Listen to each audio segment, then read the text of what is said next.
O Deep State parece estar bastante contrariado com o enorme sucesso do Bitcoin. E é pra ficar mesmo.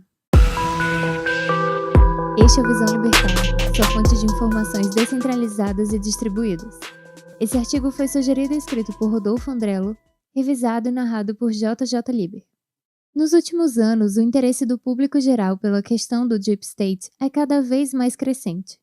Esse fascínio se deve, em grande parte, ao clima de mistério e conspiração envolvendo essa temática. Você já deve ter notado, mas hoje é realmente comum que os governos enfrentem a fúria dos usuários das redes sociais a cada nomeação para um ministério ou uma secretaria que até ontem absolutamente ninguém sabia que existia. Comparando com 10 anos atrás, em que o foco do público estava majoritariamente restrito aos grandes eventos eleitorais, hoje não é estranho que se encontrem pessoas discutindo indicações para a Suprema Corte e até cargos bem mais baixos na hierarquia reinante. Apesar dos pesares, em nossa perspectiva, esse interesse por fiscalizar as instâncias de poder tem lá a sua razão de existir, particularmente no caso que abordaremos no vídeo de hoje, em que a dita nomeação para o Deep State guarda relação com as criptomoedas e o gigantesco sistema financeiro do dólar. Então, no vídeo de hoje, falaremos sobre Saule Omarova, escolhida por Joe Biden para chefiar o Gabinete de Controle da Moeda, que é uma espécie de subdivisão dentro do Tesouro Americano que regulamenta e supervisiona o sistema financeiro, incluindo bancos nacionais e internacionais e outras instituições de poupança. Mas, antes de prosseguirmos com a notícia propriamente dita, quero fazer uma pergunta. O que você diria se eu te dissesse que Biden escolheu para o Gabinete de Controle da Moeda uma pessoa nascida na União Soviética, que estudou na Universidade de Moscou e defendeu uma tese chamada Análise Econômica de Karl Marx e a Teoria da Revolução do Capital? E ainda que sua passagem pela universidade foi contemplada por uma peculiar bolsa de estudo chamada Bolsa Lenin de Estudos Acadêmicos.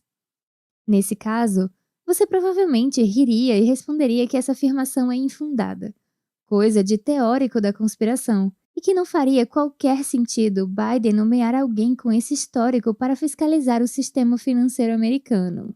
Pois, afinal, o que um presidente com fama de moderado ganharia ao nomear alguém com esse histórico para lá de controverso? Todavia, esses fatos citados descrevem adequadamente a biografia de Saule Omarova, desde seu nascimento até 1991, ano da dissolução da União Soviética. E não é só isso. Desde o colapso da União Soviética, nossa estimada colega imigrou para os Estados Unidos e trilhou lá os degraus de sua carreira acadêmica, onde publica análises críticas do sistema financeiro, afirmando, dentre outras coisas, que a crise de 2008 ocorreu por excesso de liberdade do setor privado. Ah tá, socialista, né? Adicionalmente, Omarova ainda defende um peculiar plano centralista com a concessão de contas aos americanos no Federal Reserve, sob a justificativa que o sistema financeiro atual é exposto a riscos em demasia. Assim, ela pretende centralizar a gestão desses recursos nas mãos dos burocratas do governo, é claro. Para se ter ideia do que essas medidas centralistas representariam, os Estados Unidos possuem um sistema financeiro totalmente diferente do sistema oligopolista brasileiro, já que lá existem centenas de instituições bancárias diferentes e diversas outras cooperativas de crédito. Assim, não é de se surpreender que a aliada soviética de Biden fique realmente chocada ao ver um sistema operando com incontáveis empresas diferentes, competindo entre si para ver quem oferece os melhores produtos e os empréstimos mais baratos. Aliás, falando em ideologias arcaicas, talvez você não saiba, mas curiosamente houve no século XIX uma figura controversa que defendia justamente a centralização do crédito nas mãos do Estado, através de um banco nacional com capital de Estado e monopólio exclusivo. Essa figura era ninguém mais, ninguém menos que o próprio Karl Marx.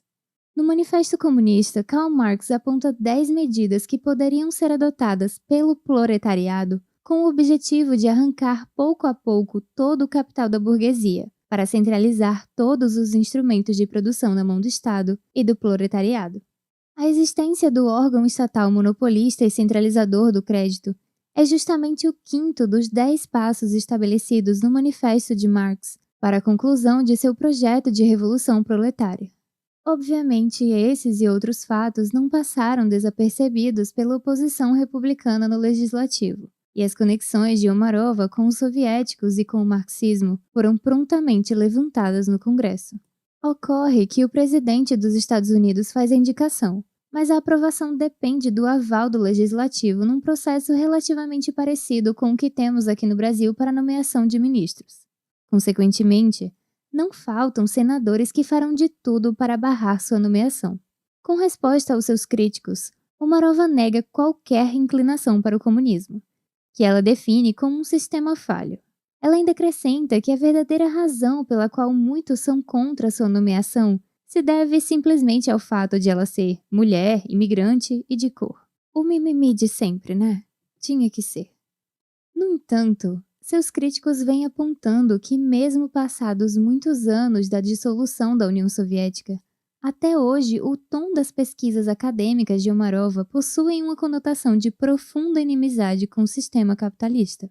Parafraseando um velho ditado, sua biografia demonstra sem rodeios que Omarova saiu da União Soviética, mas a União Soviética nunca saiu dela. Outra posição polêmica da escolhida de Biden diz respeito ao setor de fintechs e criptoativos, contra os quais ela não esconde sua antipatia. Especificamente contra as criptomoedas, ela diz ser um absurdo que hoje qualquer instituição privada pode ofertar moedas desregulamentadas criadas a partir do nada. Mas essa posição não se sustenta. Qualquer pessoa minimamente familiarizada com o universo cripto sabe que parte da popularização do Bitcoin vem justamente da reação ao poder que o próprio governo tem de emitir papel moeda do nada, sem limites e sem qualquer lastro. Sim, a criação desenfreada de dinheiro é certamente um problema, mas o Bitcoin não é parte desse problema, e sim a solução. Ao contrário do que acontece com o dólar, não há nenhum congresso que possa ordenar um aumento na impressão de bitcoins para distribuir renda aos eleitores sob alguma justificativa aleatória aí. O Bitcoin nasceu justamente como um contraponto à insana política expansionista fiduciária. Portanto, nós na iniciativa privada já encontramos a solução para o problema do excesso de moeda, sem depender de qualquer entusiasta do Deep State nascido na União Soviética. Verdade seja dita, se o problema fosse realmente a criação de dinheiro do nada, então Saule Omarova deveria primeiramente estar criticando o sistema fiduciário e não o Bitcoin. Não apenas isso, mas se fosse de fato combater as falhas do atual sistema financeiro, as quais em verdade são muitas, ao menos Saule Omarova deveria ter a decência de se pronunciar contra o sistema de reservas fracionadas e a impressão desenfreada de dinheiro. E motivos para isso não faltam. Vale lembrar que o padrão ouro foi a força motriz por detrás de toda a era de prosperidade experimentada pelos Estados Unidos, desde o fim da Guerra de Secessão até a infame inauguração do Federal Reserve. Mas, vindo de onde veio, não chega a ser surpreendente que Omarova defenda tais ideias infernais. Hoje o que ela está fazendo é justamente reproduzir os conceitos que ela aprendeu ao desenvolver teses sobre Revolução Marxista em Moscou. E agora que seu nome tornou-se assunto nacional, mais e mais fatos controversos chegam a conhecimento do público todos os dias sobre a biografia da queridinha de Biden, a exemplo de tweets, vídeos e outras publicações da aspirante a burocrata. Em um desses tweets recentemente resgatados, ela fazia a seguinte declaração: "Antes de vir para os Estados Unidos da América, eu não conseguia imaginar que coisas como disparidades salariais entre homens e mulheres ainda existissem no mundo de hoje. Diga o que quiser sobre a antiga União Soviética. Não havia disparidades salariais entre homens e mulheres. O mercado nem sempre sabe o que é melhor." Ou seja, a moça pensa como marxista, fala como marxista e age como marxista, mas ainda assim ela pretende convencer o Senado americano de que ela não é marxista. Irônico, não? Ora, ora. Quem poderia imaginar que Biden nomearia uma soviética radical para regulamentar o sistema financeiro americano? A hipótese parece tão absurda que só poderia ter saído de um episódio avacalhado dos Simpsons ou de South Park. Mas isso não é tudo. Há também um outro vídeo no qual ela fala sobre o seu sonho de estabelecer uma burocracia governamental que deveria ser responsável por atuar diretamente nos mercados financeiros para alocar capital público e privado para combater males sociais. Neste citado vídeo, ela usa como exemplo as empresas de carvão, petróleo e gás como provas das falhas do mercado em se adaptar a uma necessária agenda verde. E ela conclui dizendo que em breve muitas dessas empresas irão falir, mas que esse era o nosso desejo, deixando clara a extensão da revolução que ela e outras figuras do Deep State americano querem operar.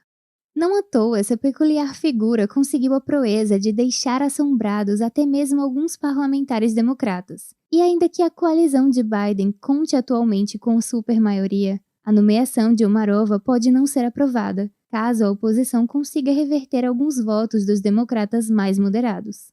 Depois de tudo isso, podemos sinceramente perguntar: será que Joe Biden está louco? Honestamente, essa já não parece uma hipótese fora de cogitação. Se ele não estiver louco, então uma segunda explicação possível é que ele está trabalhando de forma consciente e deliberada para sabotar seu próprio país.